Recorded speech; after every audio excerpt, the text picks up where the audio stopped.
En términos de la experiencia de la designación a nivel local en la Comisión de Derechos Humanos del Distrito Federal, se pudieron rescatar básicamente la posibilidad de pensar la designación no solo en función de la persona, del perfil, sino en particular de retomar la idea de que se presente un diagnóstico sobre el funcionamiento de la institución, sobre los retos de la institución y un plan de trabajo. Y hay que exigir al poder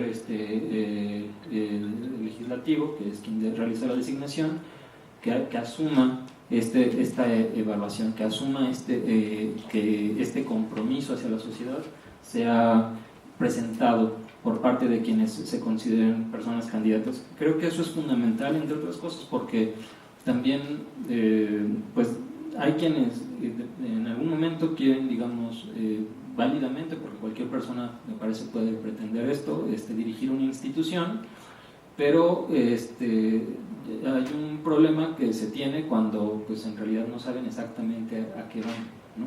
Entonces luego quieren tratar los derechos humanos como si fueran derecho penal, o piensan que las investigaciones de derechos humanos son como investigaciones penales, por ejemplo. Entonces es muy complicado y eso genera problemas serios en la forma operativa de las instituciones. En ese sentido, no, es necesario que se presente un proyecto, que sepan a qué van y que lo puedan decir públicamente, también porque es necesario dar un seguimiento posteriormente. Las organizaciones de sociedad civil deben tener la posibilidad de dar este seguimiento, de decir qué ha pasado con lo que dijiste que ibas a hacer, ¿no? Y no solo la sociedad civil, sino en general las víctimas de violaciones de derechos humanos y también el poder público. En ese sentido, un poco para plantear algo que sucede con las comisiones, es que, bueno, traigo unos datos. Es básicamente de 1990 al 2019, digamos, las recomendaciones que se emiten por año. Esto es importante porque las comisiones de derechos humanos, con excepción de Guanajuato, de manera extraña, emiten muy pocas recomendaciones. Ahorita vamos a ver en relación a la Comisión Nacional, pero esto fue radicalmente observado, en particular a partir del año 2000. Como pueden ver anteriormente, la Comisión Nacional sí tenía un alto número de, bueno, no alto, pero por lo menos en relación a lo que hacen ahora, de emisión de recomendaciones. Esta gráfica, básicamente lo que se busca mostrar es, digamos, una idea de una dinámica general de los casos. Podemos ver los expedientes registrados, que es la línea verde, en donde pues, se llegan a tener más de 10.000 casos en algunos momentos. Las comisiones de derechos humanos buscan, usualmente ya de manera más reciente, en particular la nacional y la del Distrito Federal, estrategias para que ingresen menos casos, por ejemplo, que en realidad no se inicie la queja y que, digamos, pretendan, se supone, atenderlas en el lugar, en particular, por ejemplo, en reclusorios con la Comisión Nacional. Entonces, aparentemente hay reducciones de casos hacia los últimos años, pero eso está por verse porque tendría que contrastarse con las quejas que no están recibiendo, digamos. Están buscando reducir cargas de trabajo. En expedientes concluidos podemos ver que en particular la Comisión Nacional lleva una dinámica más o menos emparejada a los expedientes ingresados, porque hay un esfuerzo importante por parte de la Comisión Nacional de que el número, institucionalmente hablando, institucionalizadamente hablando, hay un esfuerzo importante para que se concluyan la misma cantidad de casos que ingresan, de tal manera que no genere un incremento de casos en trámite, lo cual no ha podido ser contenido del todo. La línea amarilla es la de casos concluidos y no ha sido del todo contenido, como se puede ver con la línea gris, que es cómo han ido aumentando los casos en trámite. Esto también puede suceder o suele suceder porque mejoran los procesos de investigación, es decir, que en lugar de que se vean como digamos números, simples números de cuántos entran, cuántos salen, forzar que se cierren los casos, también puede estar sucediendo que haya esfuerzos mayores de investigación o que se vuelvan cada vez más estrictas las investigaciones, y entonces eso implica en alguna medida que pueda haber un incremento en cargas de trabajo, pero no necesariamente es así, y ahorita vamos a ver. Finalmente, en la línea roja es, digamos, la dinámica de recomendaciones, pero esta no corresponde a la cantidad de recomendaciones en relación a los números de la izquierda, sino a los de la derecha. La línea, digamos, de recomendaciones, conforme a los números digamos, equivalentes, serían la línea anaranjada que está de abajo, porque en realidad no se emiten recomendaciones. Entonces, lo que podemos ver es que es tanta la diferencia entre casos ingresados y recomendaciones emitidas en general, que la línea anaranjada, digamos, se ve comprimida. Entonces, para descomprimirla un poco y poder relacionarla con las demás, es que pusimos, digamos, el 100% equivalente a 300, bueno, no el 100%, pero con una contabilidad hasta 300 en número de recomendaciones, y podemos ver que la línea roja pues sigue una dinámica más o menos equivalente, es decir, se mueven en general la cantidad de casos ingresados y concluidos, tiene una dinámica más o menos semejante a la cantidad de casos, proporcionalmente hablando de recomendaciones, pero en particular lo que podemos ver son dos formas de observar la relación entre casos y recomendaciones. De la línea anaranjada, lo que se observa es cuántas recomendaciones hay por número de casos, es decir, hasta la izquierda tenemos que por cada 72 casos hubo una recomendación, actualmente por cada 130 casos hay una recomendación, hasta julio de este año.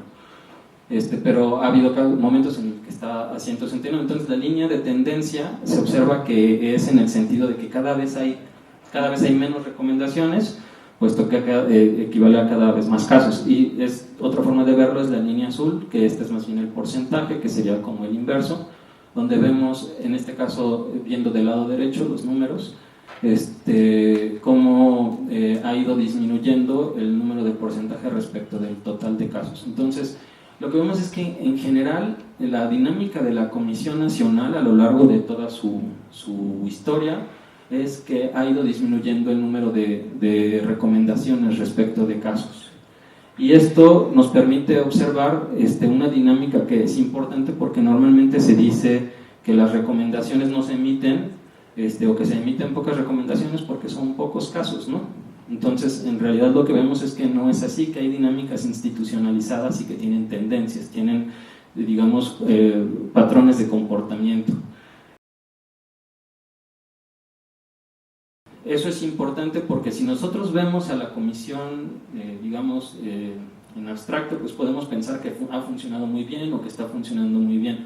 Pero si vemos cómo a lo largo del tiempo ha funcionado, en realidad vemos que cada vez ha tenido un costo para las víctimas, porque finalmente quienes no acceden a que tengan una investigación pues son las víctimas. En este sentido, no se trata de, digamos, aquí es importante decirlo, la Comisión Nacional, desde que, digamos, inició con Carpizo, ha tenido la crítica respecto de que se emitían pocas recomendaciones.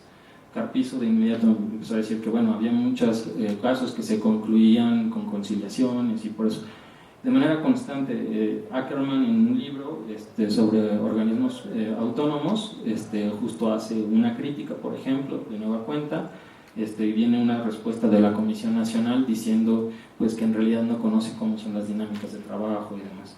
Human Rights hace una crítica en 2008 importante, diciendo también a partir de una revisión importante de casos, diciendo que no están investigando los casos de integridad personal, en particular tortura, que los están concluyendo como solucionados durante el trámite, como conciliación, y simplemente pasa como si fueran algunos casos, ¿no? Pero lo que vemos es que no es algunos casos, ¿no? No se trata de algunos casos, sino la forma en que funciona la institución. Así funciona la institución.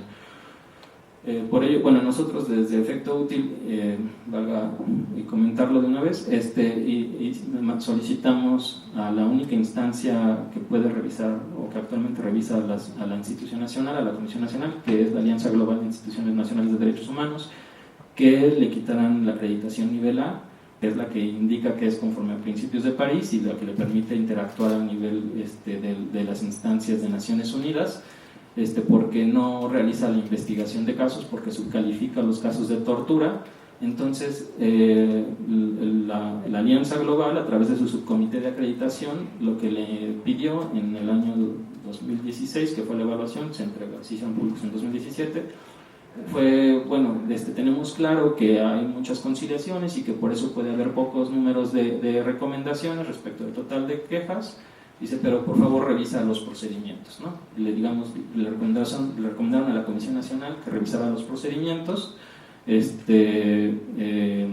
Nosotros hemos dado seguimiento, pero desgraciadamente con la presidencia de Luis Raúl González no hicieron una especie de esfuerzos nada fructíferos. Ahorita los comentamos un poco más. Esta es la dinámica general. Ahora podemos contrastarnos esta dinámica de cantidad de recomendaciones, aquí lo podemos ver en términos de cómo van disminuyendo las recomendaciones, con el presupuesto de la comisión. El presupuesto, a pesar de que las recomendaciones van disminuyendo, el presupuesto ha incrementado en términos reales a lo largo de los años. Nosotros, los datos que podemos tener es hasta el año 2000, entonces tenían 649 millones en términos reales, ¿no? Actualmente cuentan con 1.809 millones, lo que se aprobó para este año, pero emiten menos recomendaciones. Luego, bueno, a pesar de eso, hubo un incremento de personal en las visitadurías durante la presidencia de Luis Raúl González Pérez. Entonces, como pueden ver al inicio, tenían la azul, tenían menos personal en todas las visitadurías, excepto en la tercera, pero entonces terminó con mayor personal a julio de 2019, incrementaron en un 22%, con 69 personas más investigando, pero no se emiten recomendaciones. Y aquí, por ejemplo, Luis Raúl, ante la crítica, cuando fue la reunión que tuvieron con Encinas,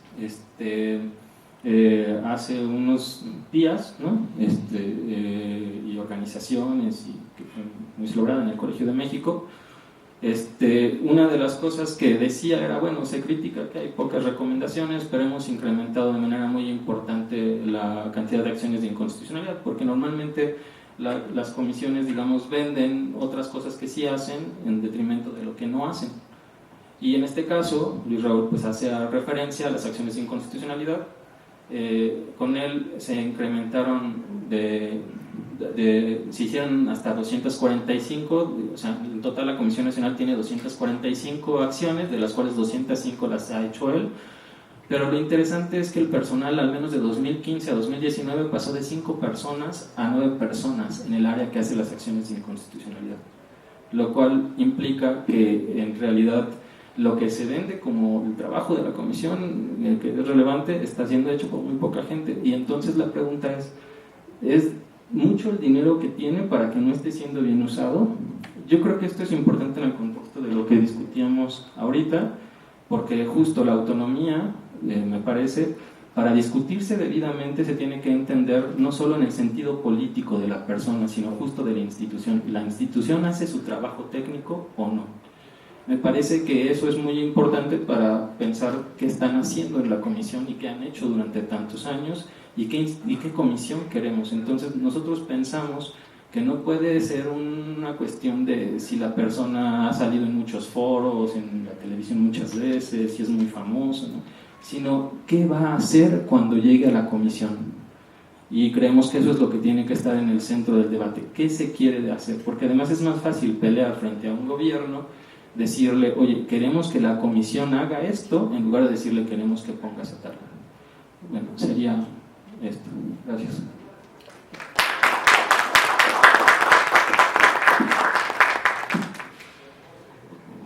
Muchas gracias, Cuauhtémoc.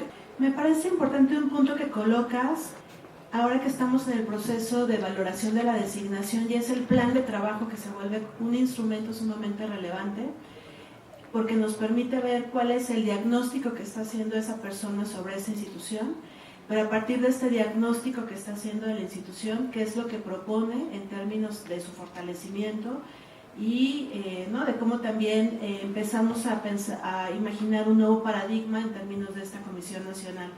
Entonces, ahora que se va a hacer la convocatoria, seguramente los programas de trabajo que presenten las y los candidatos pues se volverán pieza fundamental para este análisis, para este escrutinio, para esta valoración de la idoneidad de los perfiles.